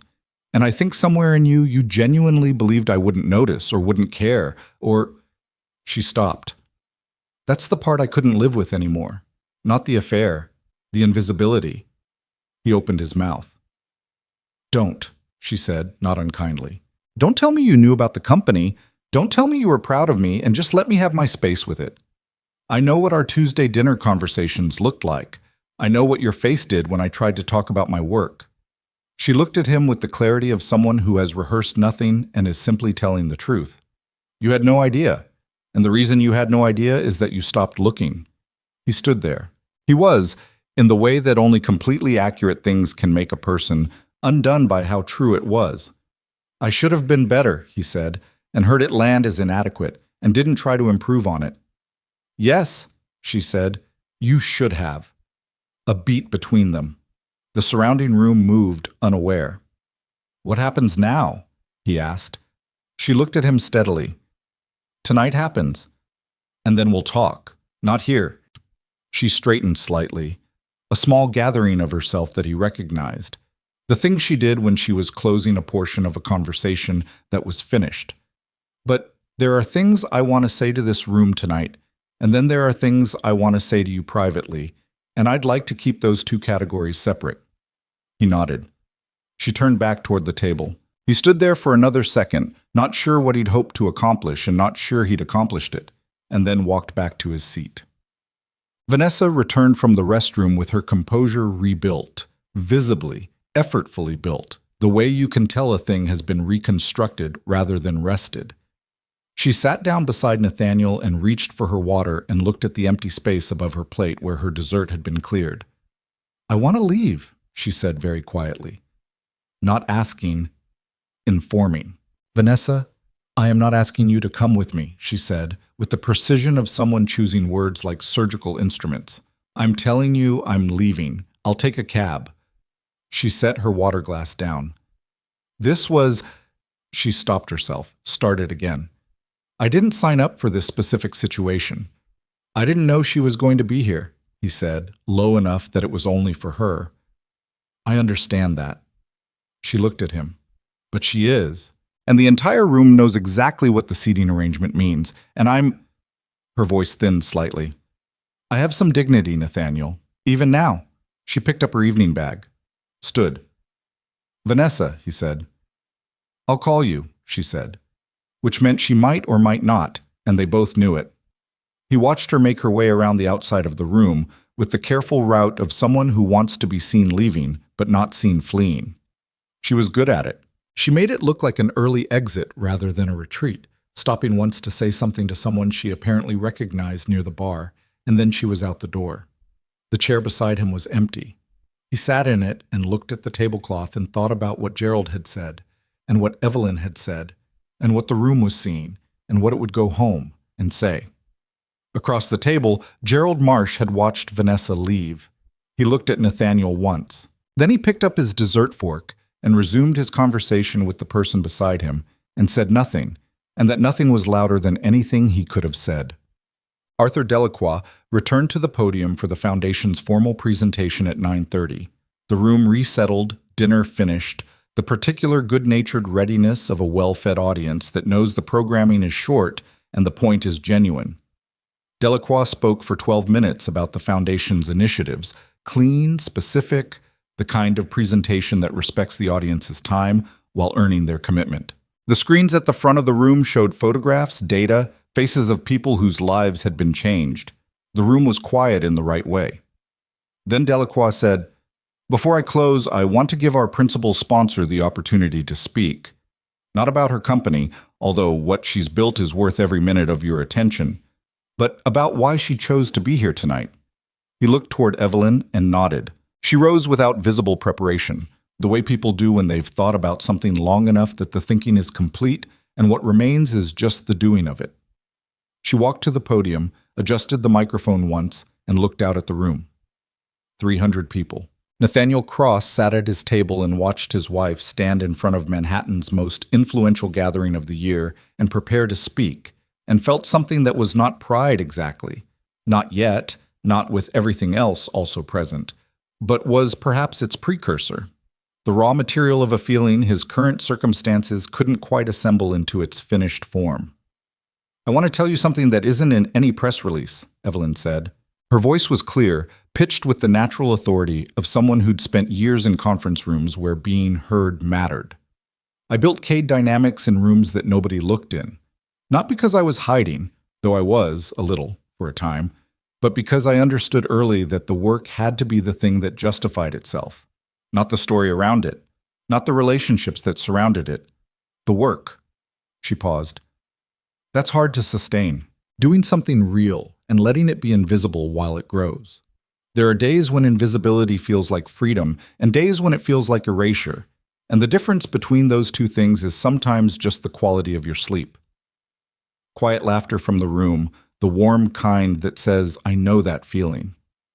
But what I learned over 7 years of building something in rooms nobody visited is that the value of a thing doesn't change based on whether it's being witnessed.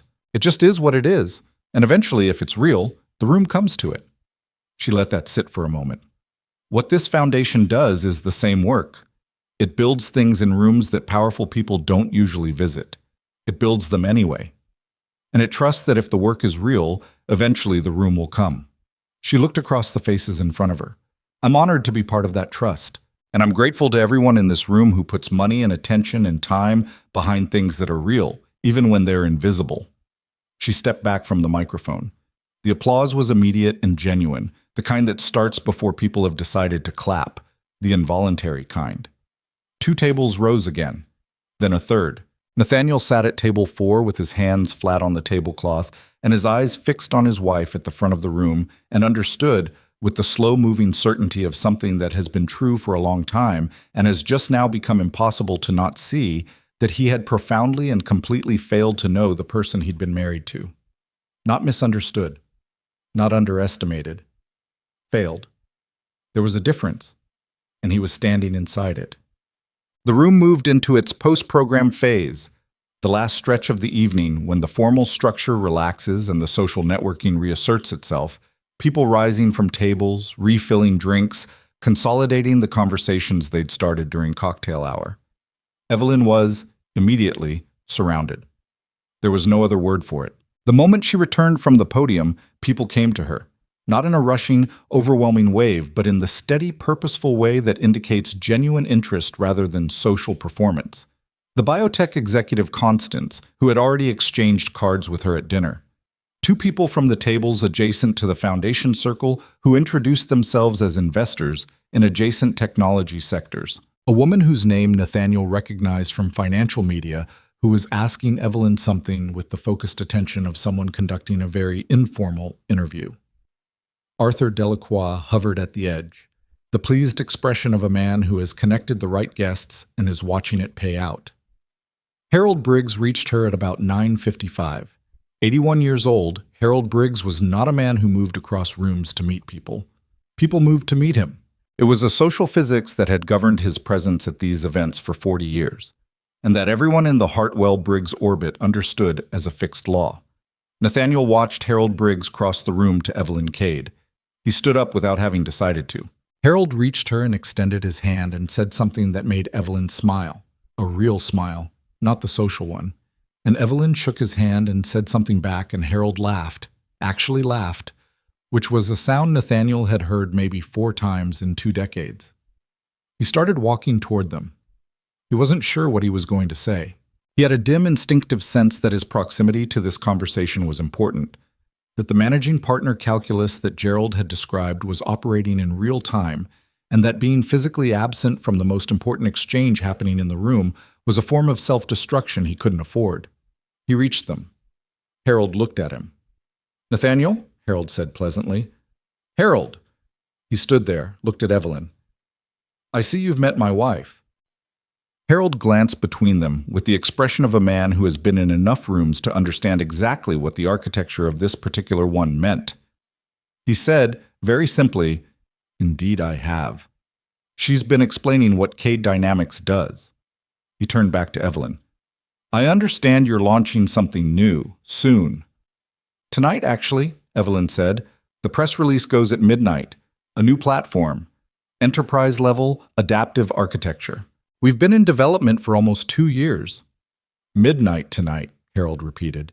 He seemed to find this amusing in the way that very old, very experienced people find audacity amusing.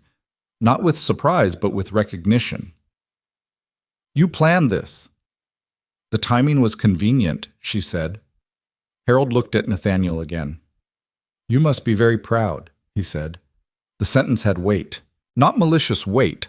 Harold Briggs was not a malicious man, but the weight of a real question buried in a social statement, the kind that had only one correct answer and several possible ways to miss it. "I am," Nathaniel said. And then, because the moment demanded more than reflexive agreement, and he knew it, he said, "I'm also sorry I haven't said it to her directly and loudly, before now." Evelyn looked at him. Harold looked at him. The statement sat in the air between all 3 of them, with the uncomfortable solidity of something true that has been said in a place where true things are rarely said. Harold nodded, once, with the measured approval of a man who has seen a great many people choose badly in high-pressure moments and has noted the exception. Then he said to Evelyn, "I'd like to have breakfast with you next week, if you're open to it." "I'd be glad to," she said. Harold moved away. Nathaniel stood in the space Harold had occupied. Evelyn was watching him with the same clear, undecorated attention she'd been watching him with all evening. "That wasn't for the audience," he said. "What I just said." "I know," she said. "I'm saying it anyway, outside of this room, whenever you want to have that conversation." She looked at him for a long moment with the expression of a woman doing a calculation that wasn't simple and wasn't quick, not cold, not warm, honest. "I know you mean that right now," she said. "In this room, in this moment, with everything you've seen tonight." She paused. "What I don't know is whether you'll still mean it at 9 o'clock Tuesday morning when you're back in your office and none of this is in front of you." He had no answer to that. Which was, he understood, the answer. "We'll talk," she said. "I meant that." She turned to greet the next person waiting to speak with her. He stood there for another moment, and then he went back to his table and sat in the chair where Vanessa had been, and looked at the room that had reorganized itself without his permission, and thought about what Gerald had said, and what Harold had said, and what Evelyn had said, and the thing underneath all of it that he hadn't yet found words for but could feel moving in him like something that had been still for a long time and was finally, at considerable cost, starting to wake up. At 11:47, the first phone started lighting up. It was quiet at first.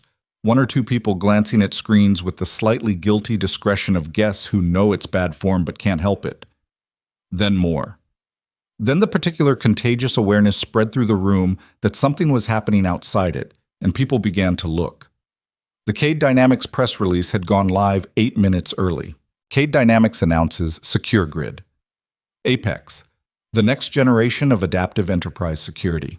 The headline ran across screens. Within 60 seconds, 3 separate financial media push notifications had fired. The Wall Street Journal's technology desk had already posted a pre-written piece timed to the embargo lift. Bloomberg had 2 reporters' bylines up within the first 5 minutes. Nathaniel watched it happen the way you watch a weather system arrive.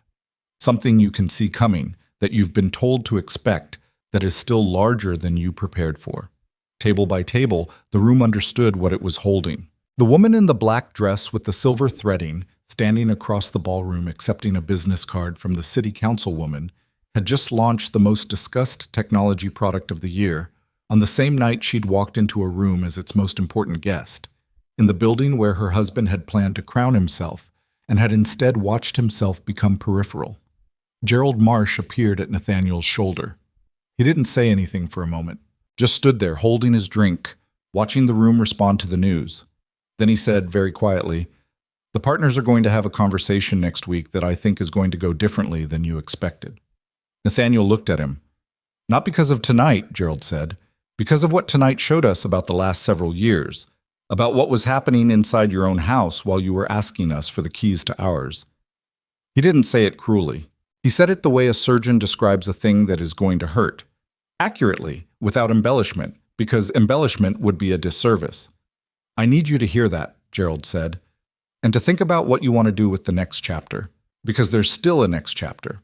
There usually is." He walked away. Nathaniel Cross stood in the middle of the Lumina Foundation Gala and looked at his wife across the room.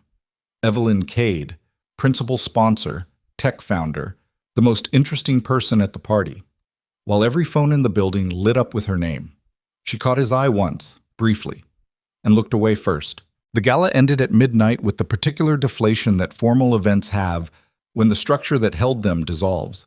Waitstaff moving efficiently through the room, guests gathering coats and cards, and the conversational threads they wanted to carry out into the city, the overhead lights coming up by incremental degrees that told everyone the evening had made its decision and it was time to go. Evelyn stayed until the room was mostly empty. She wasn't avoiding anything. She simply had no reason to rush, which was a feeling she'd earned and intended to inhabit fully. Constance had taken her card and promised a call next week about a potential partnership in health sector security infrastructure. Harold Briggs' assistant had already sent a calendar invitation for Tuesday breakfast. Harold himself, apparently, did not wait. The councilwoman had spent 20 minutes in a conversation about municipal data systems that had started as networking and ended as genuine interest.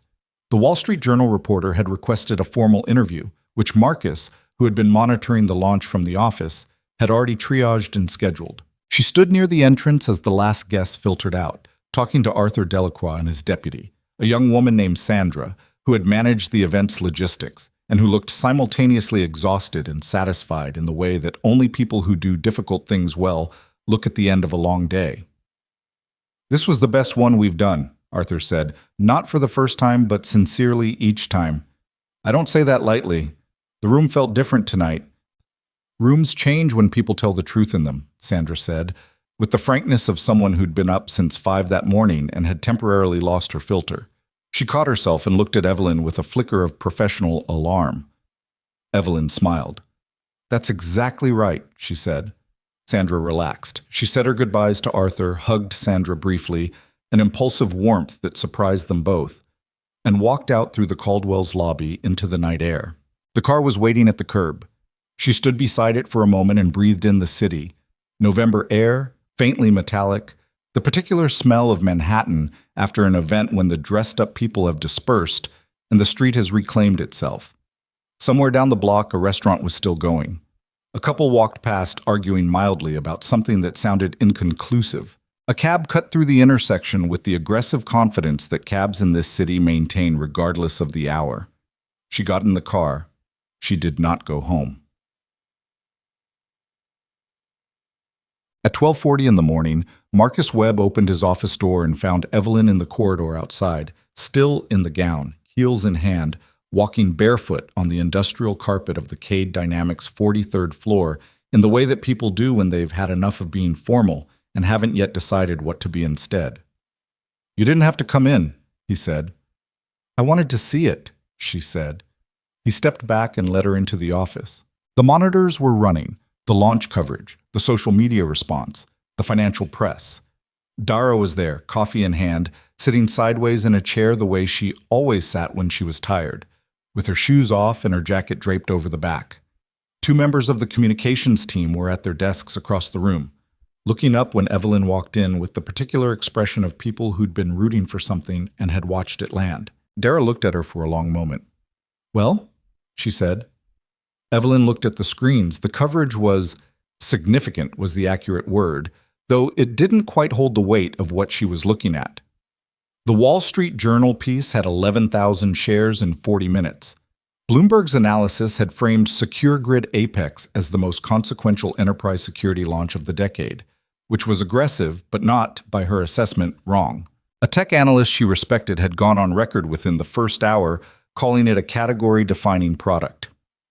3 separate venture capital firms had contacted Marcus directly with inquiries before midnight and threaded through all of it, in every piece, in every mention, the company's name, her name, Evelyn Cade, founder. Built this. She stood and looked at it and felt something she didn't immediately have a word for. Not triumph. Triumph was a hot feeling, and this was something cooler, more sustained. Not relief, for relief implied she'd been afraid. And she hadn't been afraid so much as she'd been patient for a very long time, in a way that takes energy that relief doesn't fully account for. What she felt, most accurately, was finished. In the sense of something completed, like a structure that has been under construction for years and is now, for the first time, fully itself. 7 years, Dara said quietly. 7 years, Evelyn agreed. Marcus handed her a coffee.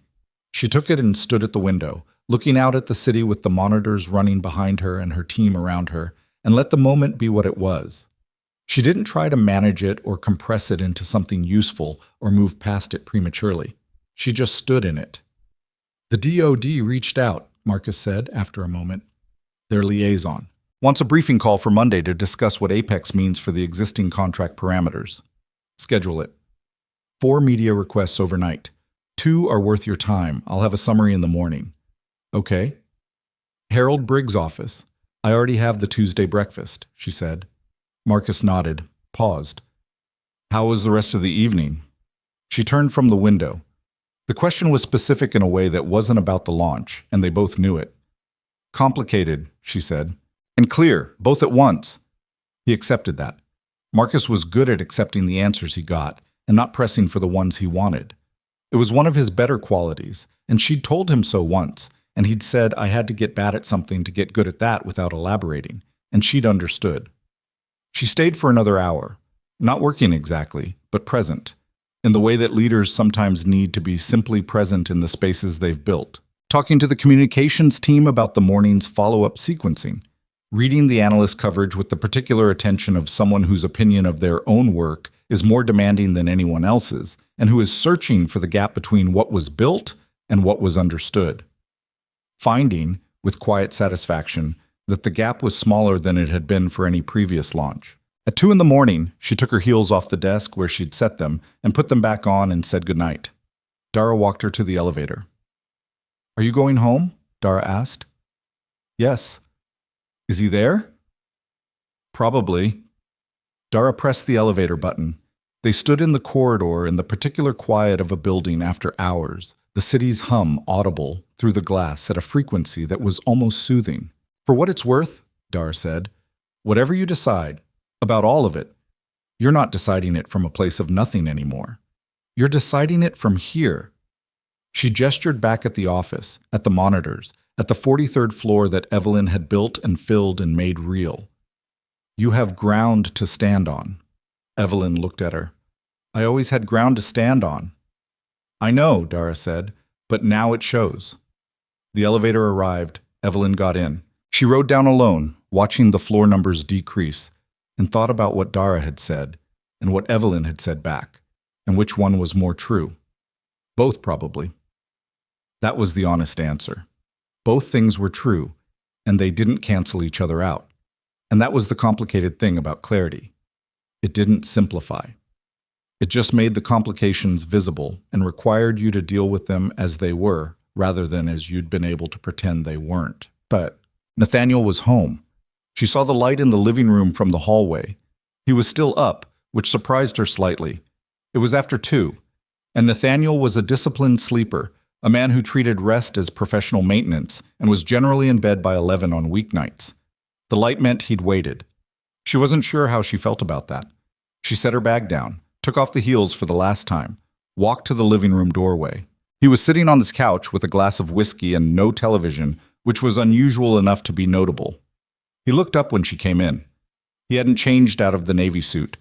His tie was loosened and his jacket was across the arm of the couch, and he had the particular look of a man who has been sitting with his own thoughts for long enough that they've become company he's not fully comfortable with. "You went to the office," he said. "I wanted to see the launch coverage." He nodded. "How was it?" "Significant," she said. He looked down at his glass. "I've been reading it," he said, "on my phone, for the last 2 hours." He paused. "The journal piece, Bloomberg, the analyst responses." She came into the room and sat in the chair across from him. Not beside him, not at a removing distance, but at the conversational distance of two people who need to be able to see each other's faces. "Okay," she said. "I didn't know," he said. "I want to say that again, outside of the room, without anyone watching. I did not know what you'd built, the scope of it, what it was." He looked at her. "I thought I knew what you did. I thought it was consulting work that you were good at and that mattered to you, and I handled that badly. I treated it like something I didn't need to understand. And that was," he stopped. "That was wrong. Not just strategically wrong. Wrong." She listened. She'd learned over 11 years to listen for the difference between Nathaniel performing honesty and Nathaniel actually being honest. And the difference was specific. Something in the rhythm of it. Something in whether the sentences were organized for persuasion or just organized for truth. This felt like the second kind. She wasn't entirely sure what to do with that. "I also know," he said, "that saying it now is late. That you could reasonably tell me that I'm only saying it because the room watched me not say it for years and that the timing is too convenient to mean anything." "I could tell you that," she agreed. "Is it what you think?" She considered it, honestly, the way she did with herself when she was in the mood for accuracy rather than comfort. "I think you mean it right now," she said. "I think tonight was real for you. I think watching the room understand something about your wife that you'd failed to understand is a specific and uncomfortable experience that produces a specific kind of reckoning." She paused. "I don't know what you'll mean in 2 weeks." "Neither do I," he said. That surprised her. The admission. She'd expected more scaffolding, more of the architecture of reassurance that he was genuinely gifted at building. The bare admission was different. "Evelyn," he said, "what do you want to happen?" She sat with the question. It was the question she'd been living inside for longer than the 3 weeks of Gala planning. It predated the email with the guest list. It predated the company, in some form. It was the question underneath all the other questions, underneath why she'd kept Cade Dynamics invisible, why she'd stopped trying to bring him into it, why she'd let the distance between their two lives grow to the dimensions it had grown to without doing anything to close it. She had been answering it, in action, for years. She had built an answer. She had stepped into a room in a black dress and delivered an answer. But this version of the question, "What do you want to happen?" was asking about what came next. And what came next was less clear than anything that had already occurred. "I want to be seen," she said. "I want to be in a relationship where the person across the table is actually curious about me. Not performing curiosity, actually curious. Wanting to know." She looked at him. "I don't know if that's possible between you and me. I don't know if the years of not being that for each other are something we can undo or build on top of, or whether they've just determined what this is." "Do you want to find out?" "I don't know," she said. "That's the honest answer. I don't know, and I'm done saying things I'm not sure of to make the conversation easier." He nodded slowly. "That's fair." "It's not about fair," she said. It's about what's true." They sat in the living room at 2:30 in the morning in a silence that was not comfortable and not hostile. It was the silence of two people who have finally said the actual things and are sitting in the space those things have made, which is necessarily larger and colder than the space that was there before. "The affair," she said. "Vanessa." He looked at her directly. "It's over. It was over before tonight. I want you to know that, not because it makes tonight better, but because it's true." "How long?" 8 months. She absorbed that. 8 months was specific, and that specificity was its own small violence. Not the worst number, but not a short time either, long enough to have been a decision rather than a mistake, long enough to have required maintenance.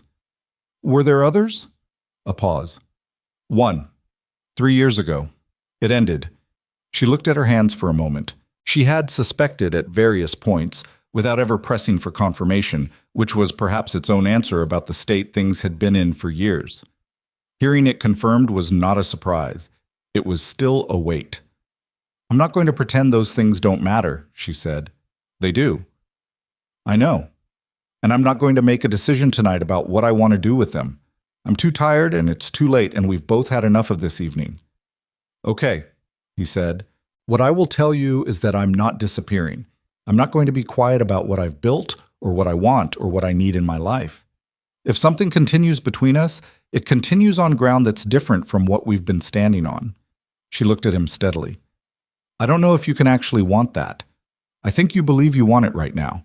But wanting it right now and wanting it on a Tuesday morning 3 months from now are different things. You keep saying that, he said. Tuesday morning.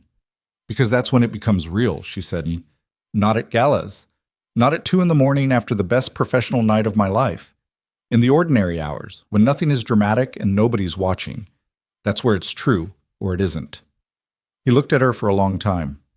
Then let me try to be there, he said, on the Tuesday mornings. Let me try to actually show up in those hours. And if I fail, he stopped. If I fail, I'll know it, and you'll know it, and we'll deal with it honestly. She looked at him. She thought about what Ruth had said. He just had his eyes closed, and what that implied, which was that closed was not the same as gone. And she thought about what she herself had said at the podium. The value of a thing doesn't change based on whether it's being witnessed, and what that implied about the question of what was worth rebuilding and what wasn't. She didn't know. That was the truest thing she could hold. She did not know. And she was tired enough of pretending to know things she didn't that she was going to let that be enough for tonight. Go to sleep, she said.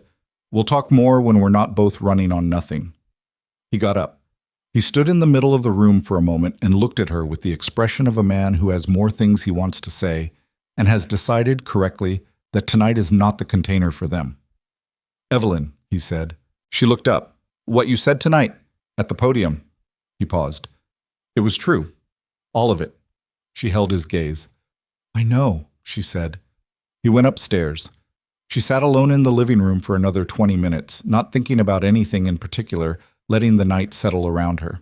Then she turned off the living room light and went to the window and stood looking out at the city the way she'd stood at 4 that morning. The same view, the same grid, the same refusal to be quiet even at this hour. But something was different in how she was standing in front of it. She was visible now.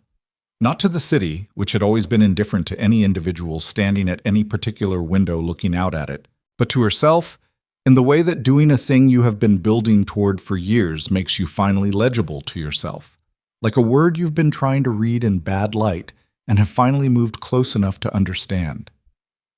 She went to bed. Set. The Tuesday morning came. Not the Tuesday after. The world doesn't resolve on that schedule. But eventually Tuesday came, as Tuesdays do, without ceremony or announcement, ordinary in all the ways that ordinary days are ordinary. Nathaniel came down to the kitchen at 8 and found Evelyn at the island with her laptop and her coffee, which was the same image he'd seen 10,000 mornings. But the morning was different because he was different in it, or was trying to be, which was not the same thing, and he knew it. How do you take your coffee? He asked. He was standing at the machine. She looked up. It was such a simple question that it was almost absurd. 11 years, and he was asking how she took her coffee. But it was the right question, which was the point. Not how he thought she took it, or how he remembered from years ago, or how he assumed without checking. Black, she said, with exactly 1 sugar. He made it correctly. He set it beside her laptop and sat down across from her and said, "What are you working on?" She told him. He asked a question, not the polite, reflexive question of someone waiting for their turn to speak, but a question that came from actually listening, that required her to say something she hadn't said yet. She answered it. He asked another. They sat at the kitchen island for 40 minutes before either of them moved. It was not a transformation. It was a conversation between two imperfect people who had let years go to waste and were standing in the wreckage of that and choosing, on this particular Tuesday, to pick something up. Whether they would keep choosing that on the next Tuesday and the one after that, through the actual difficult negotiations of two lives that had grown in different directions, was not determined and was not the point. The point was the 40 minutes. The formal separation paperwork was drawn up 6 weeks later, not because the Tuesday mornings had failed. Some of them had not, which was its own complicated truth, but because they'd both arrived in separate rooms at separate moments at the same honest conclusion that what they had been to each other had cost too much, and that what they might become wasn't worth more than what they would have to become to get there. That was the math, and it was the kind of math you can only do clearly when you've stopped needing a particular answer. The conversation where they told each other was quiet, painful in the specific way that things are painful when they're true rather than unfair. A clean pain, if there's such a thing, the kind that comes from the honest ending of something that had been ending for a long time. They sat at the kitchen table. "I think this is right," Nathaniel said. "I think so too," she said. "I don't want it to be," he said. "Neither do I." She paused. "But wanting something to be different isn't the same as it being different." He nodded. His eyes were tired in a way that had nothing to do with sleep. "I'm sorry," he said, "for the guest list, for Vanessa, for the years of not looking." She believed him. That was the complicated part. She believed him, and it didn't change the conclusion, and that was one of the harder things she'd ever had to sit with. Regret and accountability and genuine remorse on one side, and the accumulated weight of what had been on the other, and neither of them canceling the other out, just existing together in the same space, the way real endings do. "I know you are," she said. The lawyers handled the rest. The apartment went on the market in the spring. Evelyn moved into a place in Hudson Yards 2 floors below the Cade Dynamics offices. Not a statement, just practical, which was how she'd always made the best decisions. Nathaniel took a sublet in the West Village while the apartment sold and began the particular hard work of rebuilding a professional reputation in a city that had watched his wife outgrow him in public, which was not a gentle experience but was, ultimately, an education. The managing partner vote happened 7 weeks after the gala.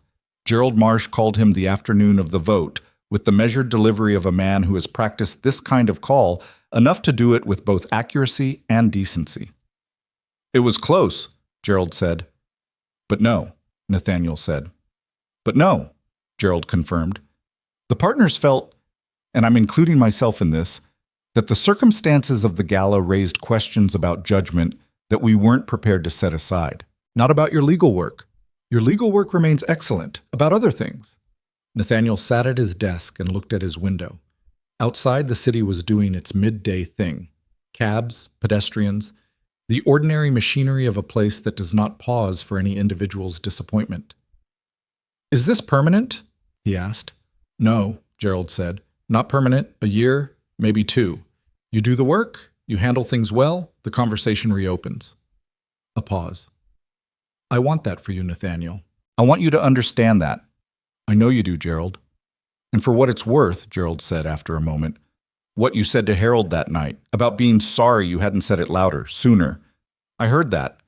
Several people heard it. It wasn't nothing." Nathaniel spent a long time on the phone after the call ended, just holding it, looking at the window. Then he put it down and opened his computer and went back to work. There was nothing else to do. That was the thing about the aftermath of spectacular failures. There's no ceremony for them, no formal moment of reckoning. You just go back to work. You carry it with you, and it changes the shape of how you move through the hours. And if you're honest with yourself, you let it change the shape of how you move through your life. And you don't get to know for a long time whether the change was enough. Evelyn was on a panel in San Francisco the first week of February. A tech leadership conference that she'd turned down 3 consecutive years and had finally accepted because the timing was right, and because she was done declining things that were meant for her. The moderator asked, near the end, the question that moderators always ask at events like this. "What's the thing you know now that you wish you'd known earlier?" The other panelists gave polished answers. Fail fast, trust your instincts, build your network. Good answers, useful answers, the kind of answers that travel well in quotes. Evelyn thought about it.